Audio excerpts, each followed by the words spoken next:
Beloved explores the all encompassing destruction wrought by slavery, which affects the characters in freedom just as much as in captivity.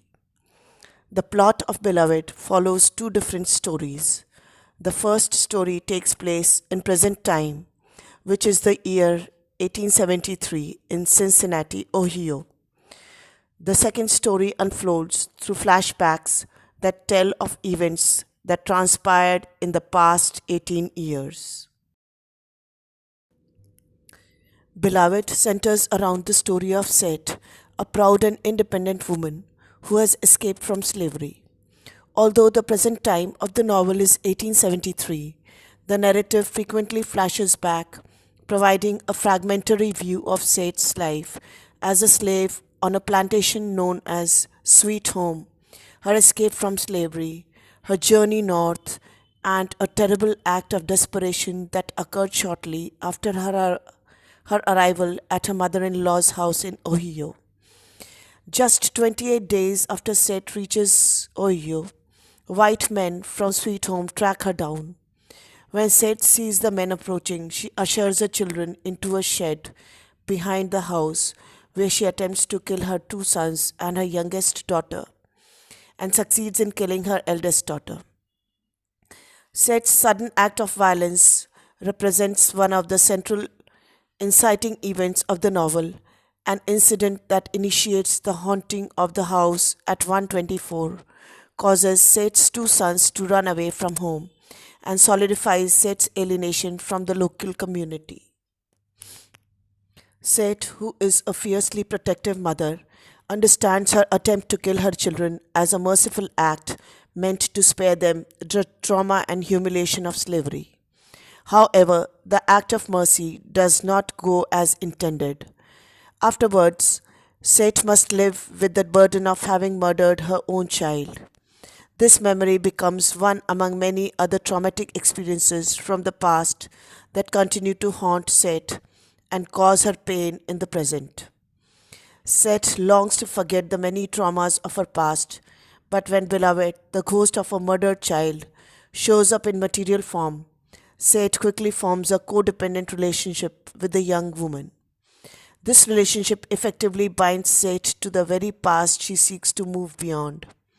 Both the object of Seth's intense maternal affection and a symbol of horrific trauma from which she yearns to heal, Beloved represents the main obstacle of her mother's redemption. It isn't until a band of women from the local community come to exorcise the ghost that Seth is finally freed from the burden of her past, and with the support of Denver and Paul D., given an opportunity to consider her own well being. Beloved mainly takes place in Cincinnati, Ohio, in the year 1873, though the novel also features numerous flashbacks to the Sweet Home plantation in Kentucky and to a prison camp in Alfred, Georgia.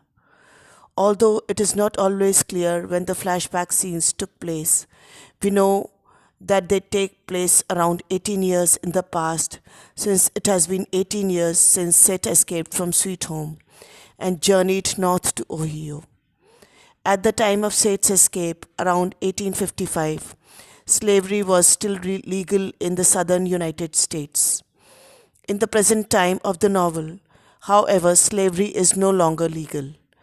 As the narrative moves between flashbacks and the present time, it appears to create separation between past and present times in the novel. Yet this movement also creates a sense of continuity that shows how the legacy of slavery persists even after slavery's official abolition. In other words, Morrison sets novel in two time periods to show how events of the past are not easily laid to rest and frequently survive in the present. Morrison enhances the world of Beloved by investing it with a supernatural dimension. While it is possible to interpret the book's paranormal phenomena within a realistic framework, many events in the novel, most notably the presence of a ghost, push the limits of ordinary understanding. Moreover, the characters in Beloved do not hesitate to believe in the supernatural status of these events. For them, poltergeists, premonitions, and hallucinations are ways of understanding the significance of the world around them. Such occurrences stand in marked contrast to school teachers' perverse, hyperscientific, and empirical studies. Beloved's epigraph, taken from Romans 9:25, bespeaks the presence that Christian ideas are there in the novel. The four horsemen who come for Seth reference the description of the apocalypse found in the book of Revelations. Beloved is reborn into Seth's world, drenched in a sort of baptismal water. As an infant, Denver drinks her sister's blood along with her mother's breast milk, which can be interpreted as an act of communion that links Denver and Beloved and that highlights the sacrificial aspect of the baby's death. Seth's act so horrifies schoolteacher that he leaves without taking her other children, allowing them to live in freedom. The baby's sacrificial death, like that of Christ, brings salvation. The book's larger discussions of sin, sacrifice, redemption, forgiveness, love, and resurrection similarly resound with biblical references.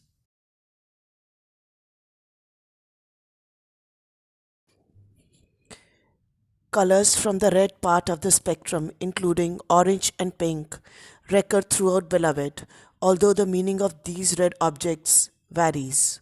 Amy Denver's red velvet, for example, is an image of hope and a brighter future, while Paul D's red heart represents feeling and emotion. Overall, red seems to connote vitality and the visceral nature of human existence. Yet, in Beloved, vitality often goes hand in hand with mortality, and red images simultaneously refer to life and death, to presence and absence. For example, the red roses that line the road to the carnival serve to herald the carnival's arrival in town and announce the beginning of Seth, Denver, and Paul D's new life together. Yet they also stink of death. The red rooster signifies manhood to Paul D, but it is a manhood that Paul D himself has been denied. The story of Amy's search for carmine velvet seems especially poignant because we sense the futility of her dream. Seth's memory is awash with the red of her daughter's blood and the pink mineral of her gravestone, both of which have been bought at a dear price. In the world of Beloved, trees serve primarily as sources of healing, comfort, and life. Denver's emerald closet of boxwood bushes functions as a place of solitude and repose for her. The beautiful trees of Sweet Home mask the true horror of the plantation in Seth's memory. Paul D finds his freedom by following flowering trees to the north, and Seth finds hers by escaping through a forest. By imagining the scars on Seth's back as a choke cherry tree, Emmy Denver sublimates a site of trauma and brutality into one of beauty and growth. But as the sites of lynchings and of Sixo's death by burning, however, trees reveal a connection with the darker side of humanity as well. Paul D describes his heart as a tin tobacco box. After his traumatizing experience at Sweet Home and especially at prison camp in Alfred, Georgia, he locks away his feelings and memories in this box, which has, by the time Paul D arrives at 124, rusted over completely. By alienating himself from his emotions, Paul D hopes to preserve himself from further psychological damage in order to secure his protection. However, Paul D sacrifices much of his humanity by foregoing feeling and gives up much of his selfhood by repressing his memories.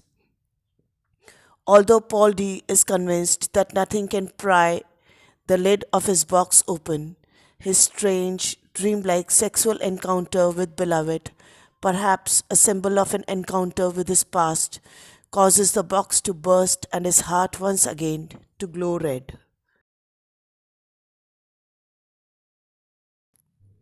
Historical fiction refers to any fictional narrative set in the past. Works of historical fiction are typically set in real places and they frequently include details about the social, cultural, and material conditions that define the place and time where the story is set. Beloved is an example of historical fiction because it is set in the past and in a real place, 1873 in Cincinnati, Ohio.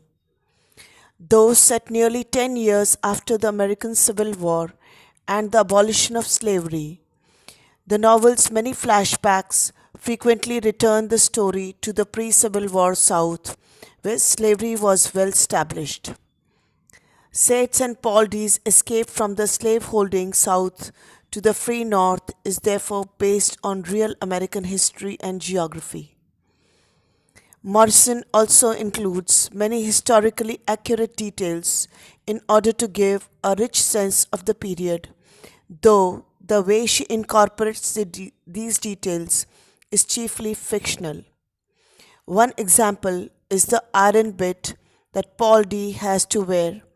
By including this detail, Morrison acknowledges the historical fact that slave masters used such devices to punish their slaves. However, Morrison uses her imagination to explore how the bit causes Paul D both physical and emotional pain. A ghost story is a type of fictional story that either directly features ghosts or else explores the possible existence of ghosts.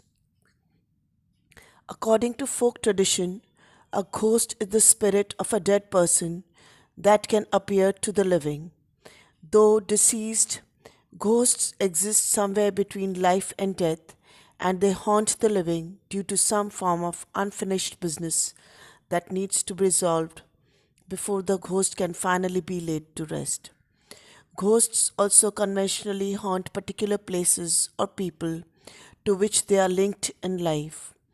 All of these descriptions apply to Beloved, which prominently features the ghost of Seth's dead daughter.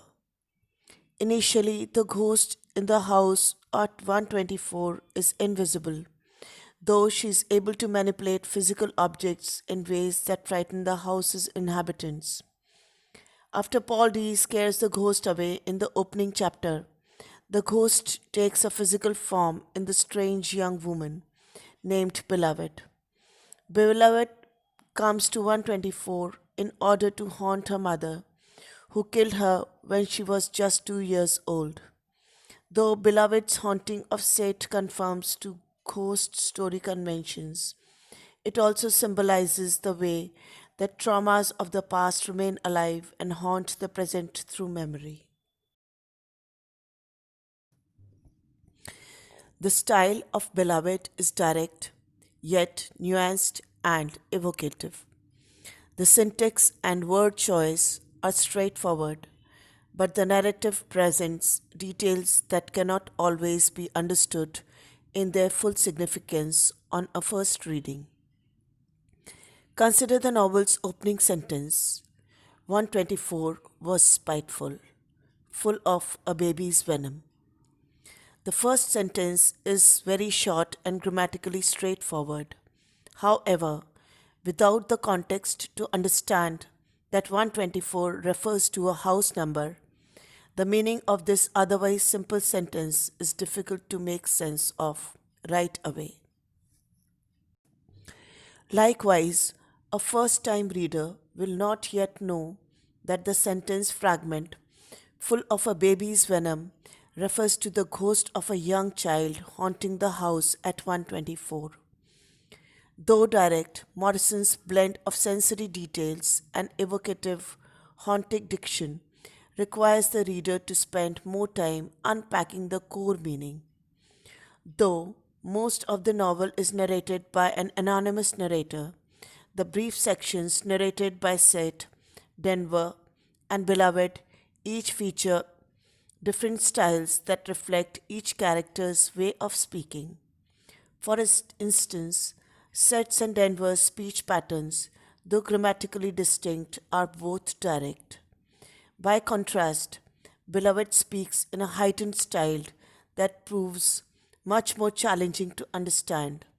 Morrison represents Beloved's speech in unpunctuated prose that is full of physical gaps.